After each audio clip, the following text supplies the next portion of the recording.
Hello everyone, welcome to Loknayak JPIAS platform. आज मैं आपसे बायोलॉजी पे पिछली लेक्चर में मैंने जो आपको पढ़ाया उस पे मैं आज आगे जिक्र करूंगा। और आज का जो सेशन है वो इम्पॉर्टेंट भी है और आपको आज बेसिक चीज़ें पता चलेंगी कि गला किसे बोलते हैं, थ्रोट जिसको नाम से आप जानते हैं। और ENT के डॉक्टर होते हैं, आप जानते होंगे, ईयर नोज थ्रोट, तीनों के एक ही डॉक्टर होते हैं। तो आपको थ्रोट पता चलेगा एक्चुअली थ्रोट है क्या, गला किसको बोलते हैं, और उसी को फेरिंग्स के नाम से भी जानते हैं। साथ में आपको ये भी आज पता चलेगा कि ईसोफेगस किसको बोलते हैं। ईसोफेगस जिसको आप फूड पाइप के नाम से जानते हैं, है ना। फूड पाइप एक हॉलो पाइप होता है जिसके माध्यम से खाना उसके माध्यम से नीचे की ओर आपके पेट में आता है। Oesophagus food pipe. तो ये है आज का डिस्कशन। और पिछली क्लासेस में मैंने आपको बायोलॉजी में बहुत सारी चीज़ें बताई हैं। डाइजेस्टिव सिस्टम मैंने स्टार्ट किया था। हम लोग डाइजेस्टिव सिस्टम के वेरियस कंपोनेंट पढ़ रहे हैं, वेरियस पार्ट्स पढ़ रहे हैं अभी। तो हम लोगों ने बहुत सारे पार्ट्स पढ़ लिया है डाइजेस्टिव सिस्टम का, पाचन तंत्र का। और अब आज जो है हम लोग फेरिंग्स पे बात करेंगे, जिसको थ्रोट के नाम से जानते हैं, गला के नाम से जानते हैं, और ईसोफेगस जिसको फूड पाइप के नाम से जानते हैं, ठीक है, आहार नाल। तो ये आज हमारा मेन पार्ट ऑफ डिस्कशन होगा। तो इस पे हम लोग आगे बात करते हैं। और साइंस टेक्नोलॉजी की लेक्चर थोड़ी सी पेंडिंग भी थी, आई नो, वो आने लगेगी, ठीक है ना, थोड़ा कंटिन्यू कर लूंगा। थोड़ी सी आवाज़ मेरी आज बजी है, थोड़ी सी आवाज़ थोड़ी गहरी होगी, थोड़ा भारी होगा, क्योंकि थोड़ा सा प्रॉब्लम है, थोड़ा बुखार है, मुझे फीवर है, ठीक है। तो थोड़ा सा अगर आए तो सह लीजिएगा, कोई दिक्कत नहीं है, अगली क्लासेस से हो जाएगा ठीक, ठीक है ना, थोड़ा मेरी तबीयत ठीक हो जाएगी। तो बात करते हैं। आपने देख लिया सेलेवरी ग्लैंड मैंने पढ़ाया था, आपको पता है सेलेवरी ग्लैंड याद होगा, मैंने बताया था मेजर ग्लैंड, माइनर ग्लैंड। तो आप लोग आमतौर पे मेजर ग्लैंड ही पढ़ते हैं सेलेवरी ग्लैंड में, माइनर ग्लैंड बहुत लोग नहीं पढ़ाते हैं। लेकिन आजकल एग्जाम में ये बात को नहीं कह सकते हैं कि माइनर ग्लैंड पे क्वेश्चन नहीं पूछेंगे। तो सेलेवरी ग्लैंड जो है, लार ग्रंथियां, उन पे मैंने आपको बताया था। तो मेजर ग्लैंड को रिवाइज करा देता हूँ। मेजर ग्लैंड 3 पेयर में है, आपको मैंने बताया था 3 पेयर में, 3 जोड़े में है, 3 इधर 3 इधर, 3 जोड़े में है। उसमें मैंने आपको बताया था कि largest salivary gland parotid gland होती है। उसके बाद मैंने आपको बताया था कि सब मैंडिबुलर या सब मैक्सिलरी ग्लैंड भी होती है। और एक बताया था सब लिंगुअल ग्लैंड होती है। जो सब लिंगुअल मतलब, लिंगुआ मतलब क्या होता है, टंग, जीभ, और सब मतलब उसके नीचे। तो टंग के नीचे जो ग्लैंड होती है उसको सब लिंगुअल ग्लैंड बोलते हैं। इसकी जानकारी मैंने दे दी है, आप देख लीजिएगा, जो इसके पहले का लेक्चर आ चुका है सेलेवरी ग्लैंड पे, लार ग्रंथियों पे, ठीक है। आज फेरिंग्स पे बात करते हैं। फेरिंग्स, PHARYNX, इसी को थ्रोट के नाम से भी जानते हैं। थ्रोट, गला, है ना, हिंदी में आप गला बोलते हैं।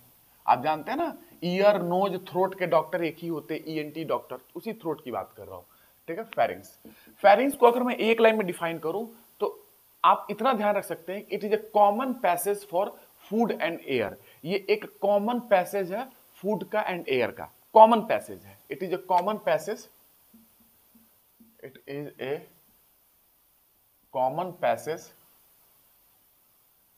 for food and air।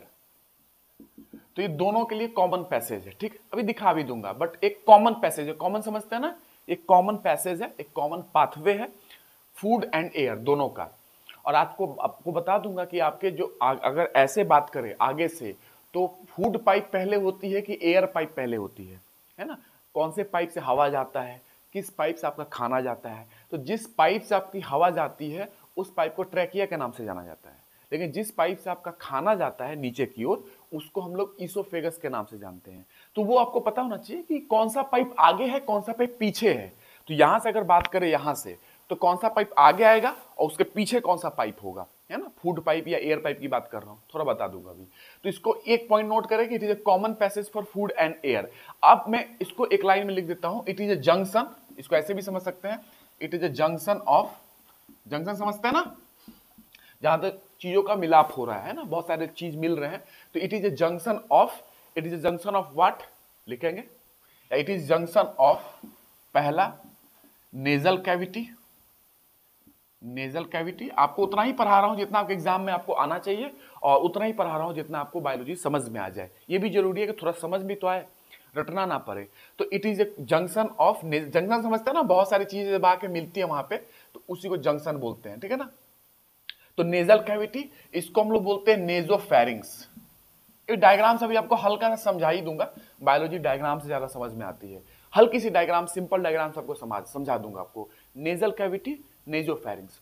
उसी तरीके से ओरल कैविटी होती है, अभी बता दूंगा आपको, चिंता नहीं कीजिएगा, कोई भी चीज ऐसा नहीं होगा जो डाउट में होगा आपको। ओरल कैविटी, जिसको हम लोग ओरोफेरिंग्स के नाम से जानते हैं, ओरोफेरिंग्स, है ना। ये हो गया एक कैविटी। कैविटी समझते हैं ना, कैविटी तो आप जानते ही होंगे। तो कैविटी जो आप जानते हैं कि एक स्पेस जो होता है ना, कैविटी बोलते हैं उसी को, स्पेस। तो ओरल कैविटी, नेजो कैविटी, ये आपने फेरिंग्स के रूप में देखा। एक होता है लैरिंग्स, तीसरा वॉइस बॉक्स बोलते हैं ना, larynx, sound box, voice box, लैरिंजोफेरिंग्स,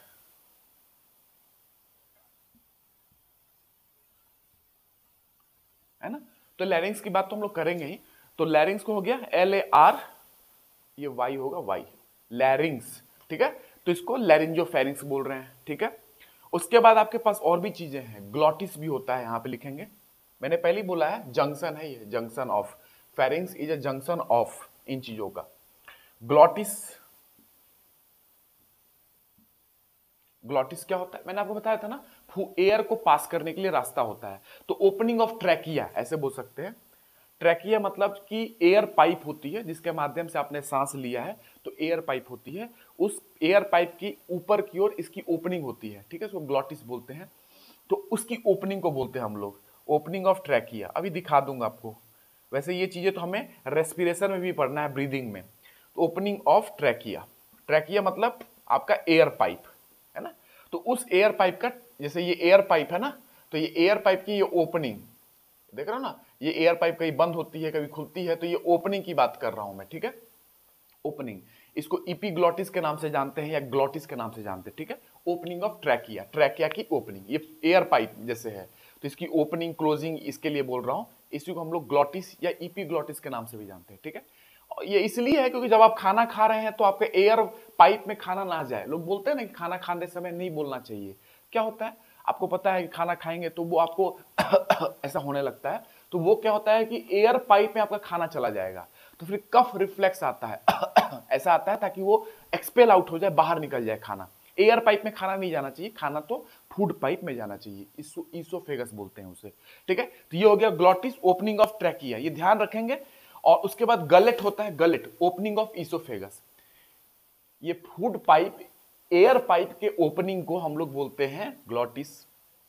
gullet किसको बोलते हैं, ईसोफेगस, जो फूड पाइप होता है ना उसकी ओपनिंग को, उसको गलेट बोलते हैं। लिखेंगे GULLET, ये क्या है, ये फूड पाइप का ओपनिंग है। जैसे वो एयर पाइप का ओपनिंग था, ग्लॉटिस बोल रहे हैं, एयर पाइप ट्रैकिया बोलते हैं, ट्रैकिया को ही एयर पाइप के नाम से जानते हैं, विंड पाइप के नाम से जानते हैं।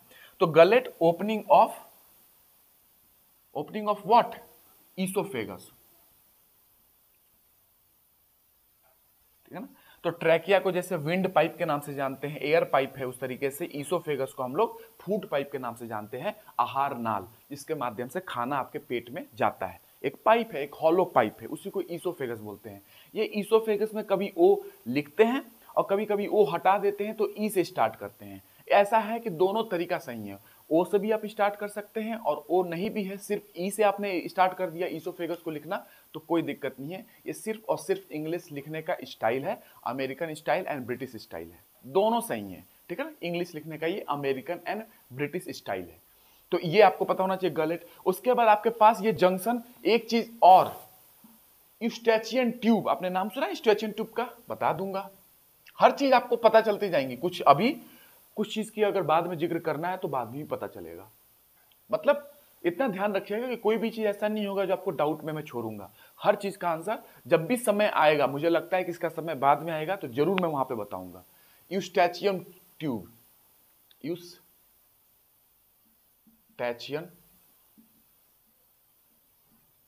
ट्यूब, यूस्टेचियन ट्यूब क्या है ये, यूस्टेचियन ट्यूब जो है ये Eustachian tube, it connects middle ear to pharynx, ये मिडिल ईयर को फेरिंग्स से कनेक्ट करता है। थोड़ा सा बता दूं आपको ईयर के बारे में, देखिए आपके ईयर तीन भाग में है, एक्सटर्नल ईयर बाहरी पार्ट, बीच में मिडिल ईयर और अंदर में इनर ईयर अंदर का भाग। तो ये स्टैचियन ट्यूब क्या कर रहा है, मिडिल ईयर जो है, मध्य जो ईयर है आपका मिडिल ईयर, उसको फेरिंग से कनेक्ट कर रहा है, उसको आपके थ्रोट से कनेक्ट कर रहा है, जोड़ रहा है, वो है स्टैचियन ट्यूब। ट्यूब मतलब समझते हैं ना, एक हॉलो स्पेस जो होता है। तो इट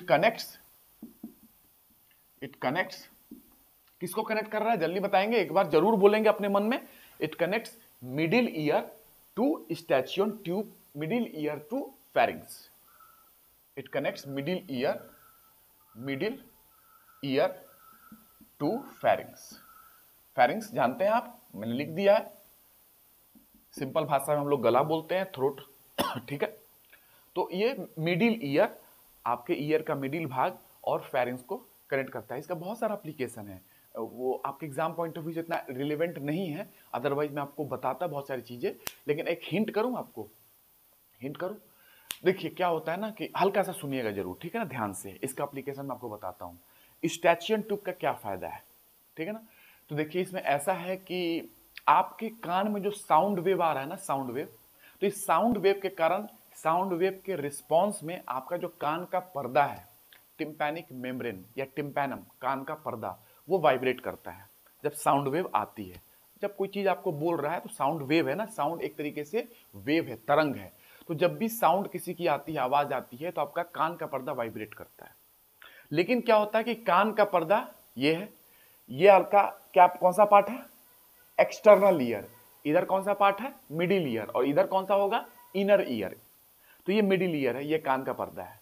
ये कान का पर्दा वाइब्रेट कर रहा है जब साउंड वेव आ रही है, टकरा रही है तो। लेकिन ये कान का पर्दा तभी फ्रीली वाइब्रेट करेगा जब इसके इधर का प्रेशर और इधर का प्रेशर, दोनों तरफ का दाब बराबर हो, तभी ये फ्रीली वाइब्रेट करेगा, फ्रीली। तो क्या है कि बाहर का तो प्रेशर चेंज करते रहता है, कान के इस पोर्शन का जो बाहर का एरिया है, एक्सटर्नल ईयर है, इसका तो प्रेशर चेंज ही कर रहा है। उसके हिसाब से इसका प्रेशर भी चेंज करना चाहिए, प्रेशर बराबर होना चाहिए, तभी ये फ्रीली वाइब्रेट करेंगे।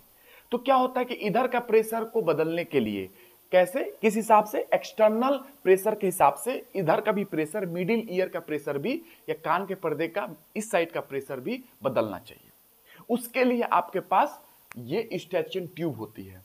इस ट्यूब के माध्यम से क्या होता है कि आपके जो एयर होती है उसका पैसेज होता है, और यहाँ का जो प्रेशर होता है वो मेंटेन किया जाता है जो एक्सटर्नल पार्ट में है। और जब दोनों तरफ प्रेशर, दाब बराबर होगा तो कान का पर्दा फ्रीली वाइब्रेट करेगा। लेकिन मान लो ऐसा हुआ कि स्टैचियन ट्यूब ब्लॉक हो गई, आपको सर्दी ज्यादा है तो म्यूकस, सर्दी में देखते हो ना क्या लोग फेंकते रहते हैं, म्यूकस वगैरह ज्यादा सिक्रीट हो रही है, आपको सर्दी हो गई, आपको जुकाम हो गया, तो आपका स्टैचियन ट्यूब क्या होता है, कभी कभी ब्लॉक हो जाता है वो। इसलिए लोगों को सुनाई उनाई भी नहीं देता है ना, लोग चिल्ला चिल्ला के बोलते हैं, सुनाई नहीं देता है, लोग कोई बोल रहा है तो सुनाई नहीं देता है ना। स्टैचियन ट्यूब ब्लॉक हो चुकी है, तो क्या हो, जब वो ब्लॉक हो गई तो इधर का अगर प्रेशर चेंज हुआ तो उस हिसाब से इधर भी चेंज होना चाहिए। लेकिन वो चेंज होने के लिए स्टैचियन ट्यूब की जरूरत है, लेकिन स्टैचियन ट्यूब जो है वो तो ब्लॉक हो चुकी है, क्योंकि आपको सर्दी है, म्यूकस ज्यादा बन चुका है सर्दी के कारण। तो इसके कारण क्या होता है कि आपका जो ये वाइब्रेट नहीं करेगा सही से। और अगर ऐसा होता है कि अगर आपको सर्दी है तो बोलते हैं ना, सी डाइवर्स होते हैं जो समुद्र में गोते लगाते हैं, या एरोप्लेन में जो जाते हैं पायलट वगैरह, उनको मना कर दिया जाता है कि सर्दी वगैरह हो तो ना जाए। क्योंकि क्या होगा कि सर्दी है तो आपका स्टैचियन ट्यूब जो है ये ब्लॉक है, म्यूकस वगैरह भर चुका है उसके अंदर में, है ना। उसके कारण देखते हो सुनाई उनाई भी लोगों को नहीं देता है सर्दी वगैरह के समय। तो क्या होता है कि इधर का प्रेशर तो चेंज कर रहा है, ऊपर जा रहे हो एरोप्लेन में, या समुद्र के नीचे गोता लगाए हो, नदी में गोता लगाए हो, इधर का तो प्रेशर चेंज करेगा क्योंकि एक्सटर्नल पार्ट ईयर का पार्ट है, एक्सटर्नल ईयर का पार्ट है। लेकिन इधर का प्रेशर चेंज नहीं कर पाएगा क्योंकि स्टैचियन ट्यूब आपकी भरी हुई है म्यूकस से, क्योंकि आपको सर्दी थी। तो ये आपका कान का पर्दा फट भी सकता है ना। आपको पता है ईयर ड्रम जो होते हैं, कान का पर्दा जो होता है फट भी सकता है, उसको टिम्पैनिक मेम्ब्रेन भी बोलते हैं। तो ये सब कहीं ना कहीं स्टैचियन ट्यूब का एक रोल है। आइडिया लगा? थोड़ा सा और भी बहुत सारी बातें हैं, बट ठीक है, आपको इतना आइडिया लगा तो आप समझ सकते हैं कि क्या चीज होगी। इसको नोट कर लेंगे, ठीक है। तो it is a common passage.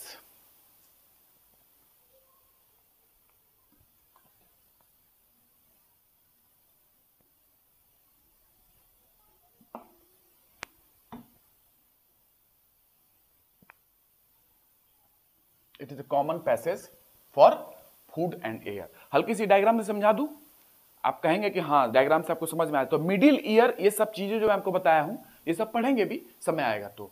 देखिए थोड़ा सा क्या है,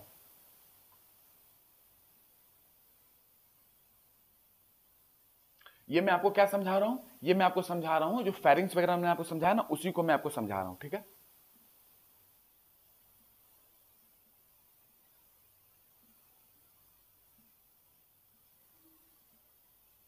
ठीक है, ये आपका खाना ले रहे हो ना, फूड ले रहे हो इसी माध्यम से, ये मुंह है आपका मुंह, और ये जो है नाक के माध्यम से, आपका नाक के माध्यम से क्या है, एक्सटर्नल नॉस्ट्रिल बोलते हैं। एक्सटर्नल नॉस्ट्रिल मतलब इस माध्यम से आपका हवा जा रहा है, तो ये एयर इस माध्यम से गया। फूड जानते हो कहां से जाएगा, ये तो बताने की जरूरत है नहीं, यहां से फूड लोगे तो जहां से हवा आ रहा है इस एरिया को फेरिंग्स है, ये पूरा फेरिंग्स गला, नेजो फेरिंग्स बोलते हैं। अब समझ में आया, जहां से हवा आ रहा है, नेजो मतलब नाक, नोज से रिलेटेड है ना, जहां से फूड आ रही है, खाना आ रहा है, इस एरिया को ओरोफेरिंग्स बोलते हैं, ओरोफेरिंग्स। और इस एरिया को लैरिंजोफेरिंग्स बोलते हैं, जो मैंने लिखा था ना, लैरिंजोफेरिंग्स, लैरिंगोफेरिंग्स। ठीक है, ये आपको ध्यान रखना है। अब जो है ये आपका दो ट्यूब बन चुका है, ठीक है, और ये एरिया जो है ये कॉमन है, ये एरिया कॉमन है फूड का और एयर के लिए, सप्लाई के लिए।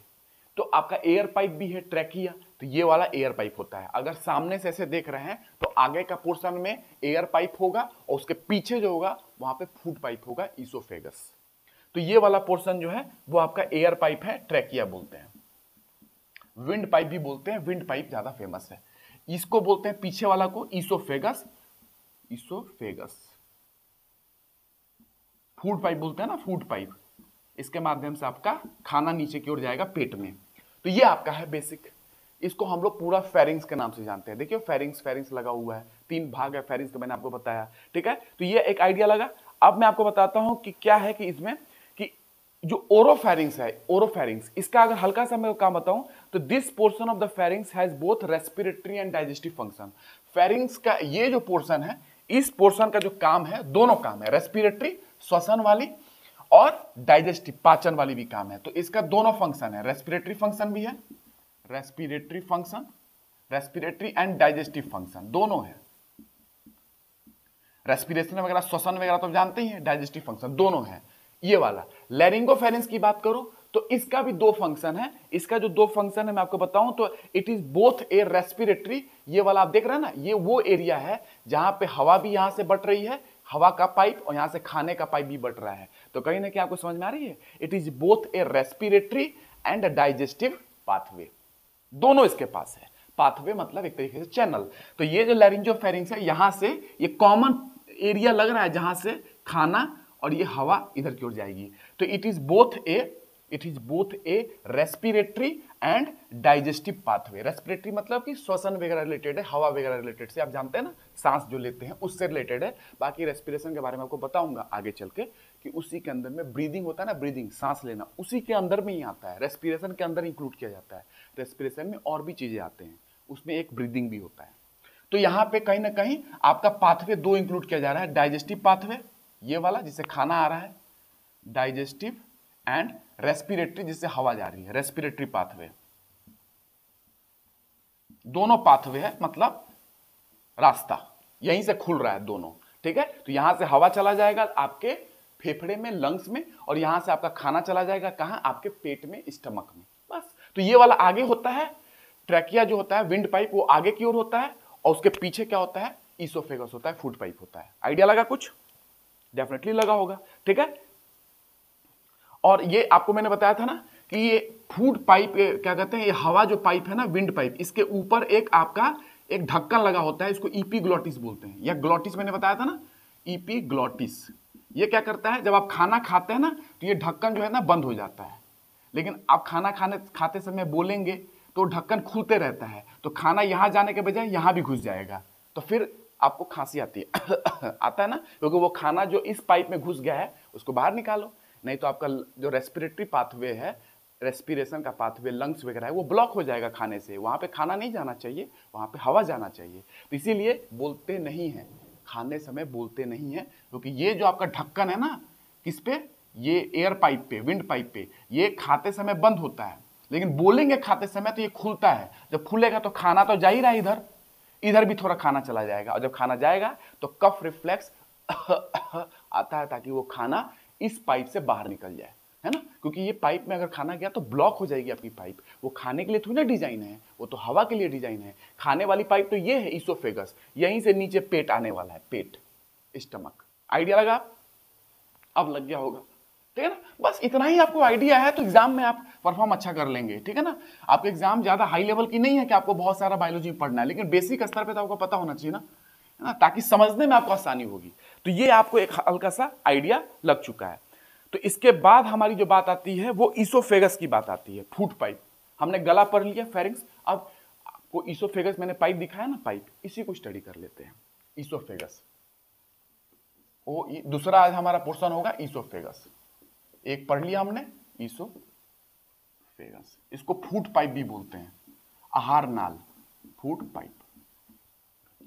और मैंने बताया था यहां पे ओ लिख भी सकते हैं और नहीं तो ई से भी स्टार्ट कर सकते हैं, ठीक है। तो दोनों कर सकते हैं, ओ से भी स्टार्ट कर सकते हैं और कभी कभी आपको ये भी लिखा मिलेगा कि ओ नहीं है, सिर्फ ई है। ये सिर्फ ब्रिटिश एंड अमेरिकन स्टाइल है इंग्लिश लिखने का, दोनों सही है। ओ से भी लिख सकते हैं और वो नहीं लिखे हैं, ई से भी स्टार्ट किया आपने ईसोफेगस, वो भी सही है। तो ये ईसोफेगस को थोड़ा पढ़ ले, डेफिनेटली पढ़ते हैं, ठीक है। तो यहां पे आपको बताऊं, इट इज फूड पाइप। पहले तो ये आपको पता होना चाहिए, it is food pipe. Hollow होता है, हॉलो फूड पाइप होता है, इट इज फूड पाइप। एक आइडिया लगा? जो आप खाना खाते हैं इसी पाइप के माध्यम से आपके पेट में खाना जाता है। एक पाइप है, हॉलो पाइप है, खोखला पाइप होता है एक। और इसके बारे में थोड़ा सा बताऊं तो 25 सेंटीमीटर की इसकी लेंथ होती है, लंबाई इस पाइप की 25 सेंटीमीटर होती है। तो इस पाइप की जो लेंथ होती है वो 25 सेंटीमीटर होती है। मतलब ये पाइप है तो इसकी जो लंबाई हो गई वो 25 सेंटीमीटर, और इसकी अगर पाइप है तो इसकी डायमीटर भी होगी, व्यास भी होगा। तो डायमीटर की बात करूं तो डायमीटर है 2 सेंटीमीटर। ये इसका फूड पाइप की मैंने आपको थोड़ी सी जानकारी दे दी। डायमीटर इसकी 2 सेंटीमीटर में है, ठीक है। और ये भी ध्यान रखना है कि कोई डाइजेस्टिव एंजाइम्स, डाइजेशन करने वाले कोई एंजाइम को ये बनाता है क्या? नो, ये कोई भी डाइजेस्टिव एंजाइम्स, पाचन जो एंजाइम होते हैं, पाचन वाले एंजाइम जो होते हैं उसको नहीं बनाता है, ये नहीं सिक्रेट करता है। तो लिखेंगे तीसरे पॉइंट में कि it does not secrete any digestive enzyme. Oesophagus कोई भी डाइजेस्टिव एंजाइम, पाचन करने वाले एंजाइम को नहीं बनाता है। Not secretes any digestive enzyme, नहीं बनाता है। बस ये तो पाथवे है, पास हो जाओ खाना, बस नीचे की ओर, पेट की ओर, डाइजेस्टिव एंजाइम्स। वैसे एंजाइम जो डाइजेशन में भाग लेते हैं ये नहीं बनाता, ईसोफेगस में डाइजेशन के एंजाइम नहीं बनते हैं। ये तो बस पाथवे है कि बस खाना यहां से नीचे की ओर आ जाए। कहां? नीचे पेट में, इतना ही है। अगर आपको बात करूं तो सबसे बड़ा ईसोफेगस कौन से जानवर में होता है? सबसे बड़ा फूड पाइप जिराफ में होता है। जिराफ का गर्दन कितना लंबा है? तो जिराफ में सबसे बड़ा आपका ईसोफेगस होता है। लॉन्गेस्ट ईसोफेगस जिराफ में, लॉन्गेस्ट कहां है? जिराफ में। जिराफ तो जानते हैं ना, जिराफ तो लॉन्गेस्ट जिराफ में है। और आपको बताऊं, पक्षी होती है ना, बर्ड्स वगैरह में भी ईसोफेगस फूड पाइप लंबा होता है, लेंथ ज्यादा होता है। जैसे ऑस्ट्रिच होती है ना, ऑस्ट्रिच, शुतुरमुर्ग, उसमें भी बड़ा होता है फूड पाइप, ठीक है। ये आपको ध्यान रखना है, आगे इसमें नोट करते जाएंगे। समझ में आ रही है ना? It connects pharynx to stomach. ये क्या कर रहा है? देखिए, ईसोफेगस जो मैंने आपको ड्रॉ करके दिखाया था ऐसे, और नीचे इधर फूड पाइप, ये फूड पाइप था, ये एयर पाइप था, विंड पाइप था। ये बताया था मैंने, कौन सा पाइप? Food pipe, oesophagus. ये कौन सा पाइप था? विंड पाइप, ट्रैकिया, ठीक है। तो ये ऊपर कौन सा था? याद है? ईसोफेगस। ये क्या था? फेरिंग्स का रीजन था, फेरिंग्स। जो मैंने 3 पार्ट बताया ना आपको फेरिंग्स में, नेजोफेरिंग्स, ओरोफेरिंग्स, लेनिजोफेरिंग्स। तो ये फेरिंग्स है, ये आपका कौन सा रीजन है? फूड पाइप है। और नीचे क्या आने वाला है आपका? नीचे क्या आने वाला है? कहीं ना कहीं आपका पेट आने वाला है। तो ये जो फूड पाइप है फेरिंग्स को और पेट को कनेक्ट कर रहा है। तो it connects pharynx to stomach. Pharynx को स्टमक से कनेक्ट कर रहा है। ये है आपका फूड पाइप जो कि फेरिंग्स को स्टमक, पेट से कनेक्ट कर रहा है। तो it connect pharynx to stomach, तो ईसोफेगस जो है फूड पाइप, ये जो फूड पाइप है आपका फेरिंग्स को स्टमक से कनेक्ट कर रहा है, कनेक्शन दे रहा है। ये इसको इसका कनेक्शन करा रहा है फूड पाइप, यही मैंने लिख दिया। It connect pharynx to stomach, इस फेरिंग्स को स्टमक से कनेक्ट कर रहा है ये ईसोफेगस, फूड पाइप। एक चीज ज्यादा लगा, ठीक है। कोई डाइजेस्टिव एंजाइम्स यहाँ पे नहीं हो रहा है, ठीक है, ये आपको ध्यान रखना है, क्योंकि डाइजेस्टिव ग्लैंड यहाँ पे नहीं है। कोई भी डाइजेस्टिव ग्लैंड, ग्रंथियां होती है ना, पाचन ग्रंथियां, वो ईसोफेगस में नहीं है, ये आपको ध्यान रखना है, ठीक है। तो यहाँ पे कोई भी डाइजेस्टिव एंजाइम नहीं सिक्रीट हो रहा है, यहाँ पे संश्लेषण हो रहा है, क्योंकि कोई भी डाइजेस्टिव ग्लैंड यहाँ पे नहीं है। एक चीज पता चला। और लेकिन कभी कोई कुछ पूछे आपसे कोई क्वेश्चन कि क्या यहाँ पे डाइजेशन प्रक्रिया नहीं हो रही है? हाँ, डाइजेशन प्रक्रिया हो रही है। जो भी आप खाना खाते हैं, स्टार्च खाया आपने, तो स्टार्च की डाइजेशन तो आपके मुंह में ही स्टार्ट हो जाती है। आपके सलाइवा में, लार में सेलेवरी एमाइलेज या टायलिन या डायस्टेज नाम का एंजाइम होता है। तीनों एक ही नाम बोला जाता है, मतलब तीनों को ही एक ही नाम से, एक ही एंजाइम है, ये समझने का मतलब है कि सेलेवरी एमाइलेज बोल लो, डायस्टेज बोल लो, या आप टायलिन बोल दो, अल्फा एमाइलेज बोल लो, सबका मतलब एक ही है। आप लोग ज्यादातर सेलेवरी एमाइलेज या टाइलिन के नाम से इसको सुने हुए, लेकिन 4 नाम है इसके। तो ये एंजाइम जो है स्टार्च की डाइजेशन की शुरुआत आपके माउथ में, बक्कल कैविटी में कर देता है। अब ये स्टार्च की डाइजेशन की शुरुआत हो चुकी है, तो जब ये आपका खाना नीचे की ओर जा रहा है, तो ये खाना नीचे की ओर जा ही रहा है, एंजाइम तो मिक्स है ही उसके अंदर में जो स्टार्च की डाइजेशन कर रहे हैं, तो वो स्टार्च की डाइजेशन यहाँ पे कंटिन्यू रहती है, ईसोफेगस में कंटिन्यू है, कोई दिक्कत नहीं है, यहाँ पे कंटिन्यू है स्टार्च, क्योंकि माउथ में आपका स्टार्च की डाइजेशन स्टार्ट हो चुकी है। आपके लार में वो एंजाइम है जो स्टार्च को पचाने लगते हैं, और वो डाइजेशन कंटिन्यू है, कंटिन्यू है, कंटिन्यू है, ईसोफेगस में भी कंटिन्यू है, और पेट में आ जाता है। लेकिन कोई ये बोले कि ये डाइजेशन का एंजाइम बनाता है ईसोफेगस, नहीं, ऐसा नहीं है, क्योंकि डाइजेस्टिव ग्लैंड इसके पास नहीं है।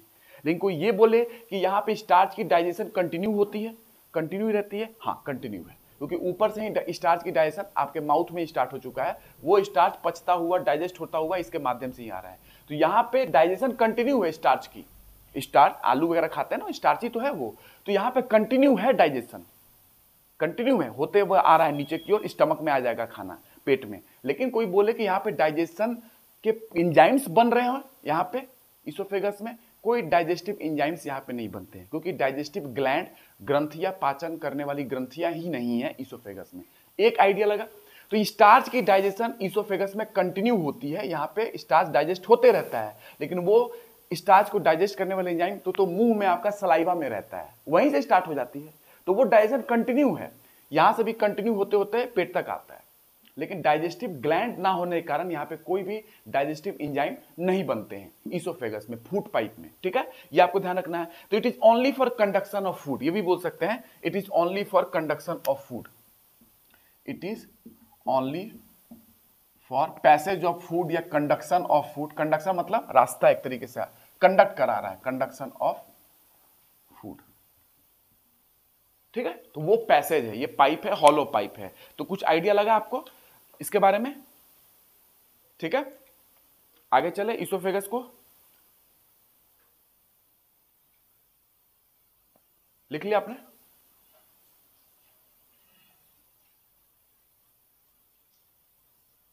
मिटाता हूं मैं, ठीक है। चीजें बहुत है जो बायोलॉजी फील्ड के होंगे उनको पता होगा। स्पिंटर वगैरह बहुत सारे होते हैं, वो मैं उतना डिटेल में नहीं जा रहा हूं। Upper oesophageal sphincter, lower oesophageal sphincter, ये सब होते हैं जो बायोलॉजी फील्ड के उनको पता होगा, लेकिन आपको डेप्थ इतना पूछा ही नहीं जाएगा, दैट्स मैं आपको नहीं बता रहा हूं। नहीं तो स्पिंटर वगैरह होते हैं, हाँ स्पिंटर आपको पूछा जाए तो बता, ये आपको पता होना चाहिए कि स्पिंटर होते क्या आपके बॉडी में। स्पिंटर, स्पिंटर है क्या? ये रिंग है, ring of circular muscle, ring of circular muscle होते हैं, ये आपके बॉडी में बहुत जगह पाए जाते हैं sphincter, ring of circular muscle. जैसे ये हमारा कोई बॉडी, ये पार्ट है, तो ये जो कर रहा है ना, ये करा, ये एक तरीके से स्पिंटर की तरह काम कर सकता है, स्पिंटर की तरह, ठीक है। तो ये अगर कॉन्स्ट्रिक्ट होगा तो आपके पाइप को ये क्या करेगा, बंद कर देगा, स्पिंटर। यही ये करा को समझ सकते हो आप, ये स्पिंटर की तरह, ring of circular muscle, ring type का ना, ये सर्कुलर मसल का रिंग होता है स्पिंटर। तो ये किसी भी पाइप को बंद कर सकता है, किसी पाइप को खोल सकता है। तो पाइप बंद हो जाएगी तो खाना वगैरह बंद हो जाएगा, यहीं पे रुक जाएगा, आगे जाएगा नहीं। पाइप खुल जाएगी तो खाना यहाँ से आगे ट्रांसफर हो जाएगा। स्पिंटर का वही काम है, ठीक है। तो ये स्पिंटर आपके बॉडी में बहुत जगह पाए जाते हैं। तो ये आपके कहीं ना कहीं ईसोफेगस में भी, फूड पाइप में भी ये स्पिंटर आपको पाए जाते हैं, ठीक है। ये आपको ध्यान रखना है। लेकिन कभी हार्ट बर्न की बात करें, हार्ट बर्न क्या होता है? HEART, नाम सुना है? यहाँ जलन हो रही है यार, जलन हो रही है, ठीक है ना, हार्ट बर्न बोलते हैं उसको, है ना। दिल से रिलेटेड नहीं है वो, वो जो हार्ट बर्न है वो कहीं ना कहीं इसलिए है, उसको मैं बता दूंगा, अभी समझिएगा थोड़ा। हार्ट बर्न क्या है, आप सुनते हैं ना जलन हो रही है, हार्ट बर्न, या इसको पाइरोसिस के नाम से भी जाना जाता है। पाइरोसिस, ये थोड़ा एक एक्स्ट्रा टर्म आपको बता दे रहा हूं, पाइरोसिस के नाम से भी जाना जाता है, और GERD भी बोलते हैं इसको, GE, ये वाला तो आपसे नहीं पूछा जाएगा, ये दो टर्म आपको ध्यान रखना है, ठीक है। GERD, गैस्ट्रो, गैस्ट्रो लिखेंगे, gastro oesophageal, gastro oesophageal reflux disorder, gastro oesophageal reflux disorder, ये इसको बोलते हैं। तीनों एक ही मतलब है। ये हार्ट बर्न जो है हार्ट के एरिया के पास में होता है, इसलिए इसको हार्ट बर्न बोलते हैं। दिल से लेना देना इसका कुछ नहीं है, हृदय से, पर हार्ट के पास में ये जलन होती है, थोड़ा लोगों को यहाँ पे होता है ना छाती में, है ना, वो हार्ट के पास है, इसलिए इसको हार्ट बर्न बोलते हैं। हार्ट में जलन हो रही है, लेकिन हृदय से लेना देना नहीं है। हृदय के पास में जलन होती है, इसलिए इसको हार्ट बर्न बोलते हैं। इसमें होता क्या है, burning sensation in oesophagus, burning sensation, oesophagus है ना ये फूड पाइप, वहीं पे जलन थोड़ा लगती है, बर्निंग सेंसेशन, इसलिए बोलते हैं बर्निंग सेंसेशन होता है, burning sensation in oesophagus, oesophagus में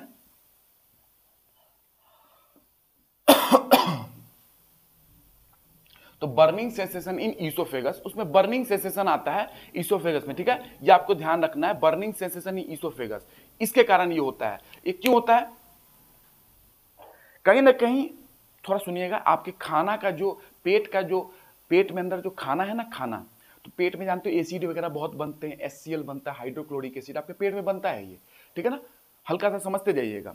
तो वो कहीं कहीं क्या होता है, कभी कभी ऊपर की ओर आ जाते हैं, ठीक है, चीजें नीचे की ओर जा रही हैं खाना फूड पाइप से, लेकिन ऐसा भी हो सकता है कि आपका पेट का जो एसिड से भरा हुआ जो खाना है वहां पे वो ऊपर की ओर भी आ सकता है। तो जब ऊपर की ओर आता है ना, तो ईसोफेगस वाला फूड पाइप के रीजन में वो जलन करता है, क्योंकि उस वाले खाने में एसिड है ना, स्टमक में जो भी खाना होता है वहां पे एसिड बन रहा है, तो स्टमक में जो भी खाना होता है वो कभी कभी ऊपर की ओर भी आ जाता है, ट्रेवल कर जाता है ईसोफेगस में, तो क्या होता है, इसके कारण जलन होती है ईसोफेगस के रीजन में, इसलिए हार्ट बर्न बोलते हैं। और हार्ट बर्न इसलिए नाम है क्योंकि हार्ट के आसपास का एरिया में जलन होता है, इसीलिए, ठीक है, इसलिए हार्ट बर्न बोलते हैं। तो ईसोफेगस से रिलेटेड है, बर्निंग सेंसेशन इन ईसोफेगस, ठीक है, ये आपको ध्यान रखना है। समझ में आ रही है, ईसोफेगस में बर्निंग सेंसेशन होता है, ठीक है, आगे चलते हैं। समझ में आ रही है कि नहीं, ये चलिए बताइएगा मुझे, ये सब चीजें आपको कमेंट में करके बताना चाहिए, समझ में आ रहा है कि नहीं। समझ में आ रहा है तो मैं बहुत खुश हूंगा इस चीज से कि हाँ आपको समझ में आ रही है जो मैं आपको समझा रहा हूं, ठीक है ना, ये आपको ध्यान रखना है। और एक चीज और बताऊं, डायफ्राम का नाम सुना आपने, डायफ्राम, डायफ्राम, ये डायफ्राम होता है, ये थॉरैक्स है, डायफ्राम एक मसल है एक तरीके का, ये ऐसे होता है डायफ्राम, इसके ऊपर का रीजन जहां पे आपका लंग्स वगैरह है, फेफड़ा है, उसको थॉरैक्स बोलते हैं, और डायफ्राम के नीचे का रीजन एब्डोमेन बोलते हैं, एब्डोमेन, ठीक है। तो ये ऐसा होता है कि ईसोफेगस नीचे आया, ये पाइप नीचे आ रही है, फूड पाइप, यहां पे डायफ्राम है, यहां पे डायफ्राम है, तो ये ईसोफेगस इस डायफ्राम को चीरते हुए नीचे आता है, चीरते हुए डायफ्राम, इसको DIA, इसको बात करूंगा आगे, PRAGM, डायफ्राम एक मसल एक तरीके का डायफ्राम। तो ये आपको ध्यान रखना है कि डायफ्राम जो होते हैं ना, डायफ्राम, उसको ईसोफेगस, जो ये ईसोफेगस पाइप है, फूड पाइप जो ऊपर से आ रहा है ना, मैंने ऐसे दिखाया था ना करके, वो पूरा चीरते हुए डायफ्राम को आ रहा है। इस डायफ्राम के ऊपर वाले पार्ट को हम लोग, डायफ्राम के ऊपर वाले पार्ट को बॉडी में थॉरैक्स बोलते हैं, वहीं पे हृदय आपका क्या है, लंग्स वगैरह है। और इस डायफ्राम, ये जो डायफ्राम मैंने बनाया है डायफ्राम, ये डायफ्राम के नीचे वाले भाग को एब्डोमेन बोलते हैं, एब्डोमेन, जिसमें पेट वगैरह आपका रीजन, बहुत सारी चीज आ जाती है, स्टमक वगैरह, ठीक है। तो ये डायफ्राम को चीरते हुए नीचे आता है, और यहाँ पे जब चीरेगा, जाहिर सी बात है एक होल होगा, छेद होगा, तभी तो नीचे की ओर आ पाएगा ना ये ईसोफेगस। उस होल को हम लोग कुछ नाम से जानते हैं, वो आपको पूछा नहीं जाएगा, लेकिन फिर भी आपको अगर मैं बताऊं तो उसको ईसोफेजियल हाइटस के नाम से जानते हैं, ईसोफेजियल हाइटस। तो ये वाला जो रीजन है, जो छेद है, जो इसको चीरते हुए ईसोफेगस नीचे की ओर आ रहा है और डायफ्राम में छेद करते हुए नीचे की ओर आया है, इस वाले रीजन को ईसोफेजियल हाइटस बोलते हैं। आपको नहीं पूछा जाएगा, एक आइडिया लग गया ना क्या है। तो डायफ्राम को चीरते हुए नीचे की ओर आता है ये ईसोफेगस फूड पाइप। फिर जानते हो नीचे पेट वगैरह होगा, है ना, तो ये आपको ध्यान रखना है, नीचे पेट है, वहीं से तो स्टमक में खाना आने वाला है, फूड पाइप से नीचे स्टमक में खाना आता है, ये आपका फूड पाइप है, नीचे स्टमक में खाना आ जाएगा। लेकिन जब ये फूड पाइप आती है तो एक डायफ्राम, एक मसल होता है, उसको चीरते हुए नीचे की ओर आती है, ठीक है ना, तब जाके यहाँ नीचे स्टमक आपके पेट में खाना आता है, ठीक ठीक है। लेकिन वही कभी कभी खाना ऊपर की ओर भी ट्रेवल हो जाता है, तो ऐसे जलन होने लगती है, यहाँ पे हार्ट बर्न होता है, ये मैंने लिखा ना हार्ट बर्न। ये खाना कभी कभी स्टमक का, जिसमें एसिड है, HCl एसिड है जो स्टमक में बन रहा है, वो खाना कभी कभी ऊपर की ओर भी ट्रेवल कर जाता है। कुछ कारण है, बट इतना ध्यान रखिएगा ट्रेवल कर जाता है, तो इस एरिया में जलन होने लगती है, और इसी एरिया में कहीं ना कहीं आपका हार्ट भी है, हृदय भी है, इसलिए हार्ट के पास में ये जलन हो रही है, इसलिए इसको हार्ट बर्न भी बोलते हैं, है ना। जलन होती है, बहुत लोगों को देखा होगा, खाने के बाद कुछ चीजें ऐसी होती है ऊपर को ट्रेवल कर जाती है, बड़ा जलन होता है यहाँ पे, है ना। तो ये आपको ध्यान रखना है, हार्ट बर्न पाइरोसिस, या ये आपको ध्यान रखना है कि किसको क्या नाम से जानते हैं, गैस्ट्रो ईसोफेजियल रिफ्लक्स डिसऑर्डर।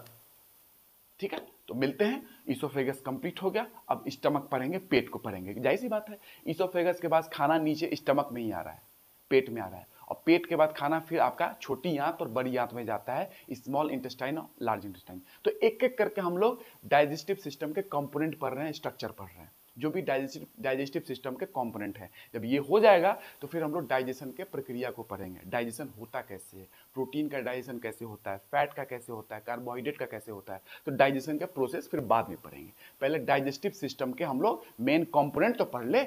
इसमें से आपने आज फेरिंग्स पढ़ लिया, गला पढ़ लिया और ईसोफेगस पढ़ लिया। अब ईसोफेगस के जस्ट नीचे आपका क्या आएगा, पेट आता है, स्टमक, वहां पे पढ़ेंगे। ठीक है, अगली क्लास में मिलते हैं नेक्स्ट क्लास में। आई होप आपको अच्छा लगा हो। थोड़ी मेरी तबीयत ठीक नहीं है, फिर भी मैंने कोशिश की है कि आपको अच्छे से बता दूं सारी चीज़ें। तो जरूर कमेंट में लिखना और अपनी कमेंट जरूर डालिएगा, क्या लगा, कैसा लगा, कोई डाउट हो तो भी लिखिएगा। और जो भी लोग नंबर मांग रहे थे, तो जिस भी आप कमेंट सेक्शन में नंबर मांगते हैं, जिस भी वीडियो में आपने कमेंट किया है कि मुझे नंबर चाहिए, मैं उसी वीडियो में नंबर डाल भी देता हूँ। ठीक है ना, अपना नंबर, आपको जो भी डाउट हो पूछ सकते हैं। और भोपाल में आपको पता है कोचिंग चल रही है, यूपीएससी की ऑफलाइन क्लासेस चल रही है, यूपीएससी एंड एमपीपीएससी। एमपीपीएससी में भी दोनों चल रही है, फॉरेस्ट भी पढ़ा रहा हूं मैं। एक नॉर्मल एमपीपीएससी एसडीएम के लिए लोग पढ़ाते हैं, डिप्टी कलेक्टर के लिए, मैं फॉरेस्ट भी स्टार्ट कर रहा हूं बैच। फॉरेस्ट में आप जानते हैं कि फिजिक्स, केमिस्ट्री, बायोलॉजी डेप्थ में पूछा जाता है एमपीपीएससी फॉरेस्ट में, और वहां पे फॉरेस्ट्री भी आती है। Forestry one of the my favourite portion है फॉरेस्ट्री। ठीक है, तो वो चीजें अगर किसी को करना हो ऑफलाइन में एमपीपीएससी फॉरेस्ट, वो ज्वाइन कर सकता है ऑफलाइन में। ठीक है ना, और बाकी फेस टू फेस ज्वाइन करना हो तो आ सकते हैं, अदरवाइज ऑनलाइन में आपके लिए मैं हाजिर हूँ, आपकी इच्छा जहां पढ़ना चाहें। ठीक है, बट ऑफलाइन का एक अपना अलग मजा होता है। जो लोग पढ़ रहे हैं ऑफलाइन में, उनके साथ और मैं अच्छे तरीके से कुछ चीज़ें, उनके डाउट वगैरह सब कुछ है जो वो सब डील करते हैं, पर्सनल अटेंशन मिल जाती है, और बाकी जो भी डाउट है आपका वो सब हो जाता है, और भी इससे इम्प्रूव थ्योरी वहाँ पे मिलने लगती है। ये ठीक है, ये मोर देन सफिशिएंट है, वैसे भी ये कम नहीं है। आप जो पढ़ रहे होंगे ना, उनको पता है, जो भी कहीं पढ़े होंगे, फिर भी चीज़ें और भी दुनिया में इम्प्रूव हो सकती हैं। तो आई होप आपको समझ में आई होगी। ठीक है, समझ में आई है तो जरूर कमेंट कीजिएगा। जय हिंद,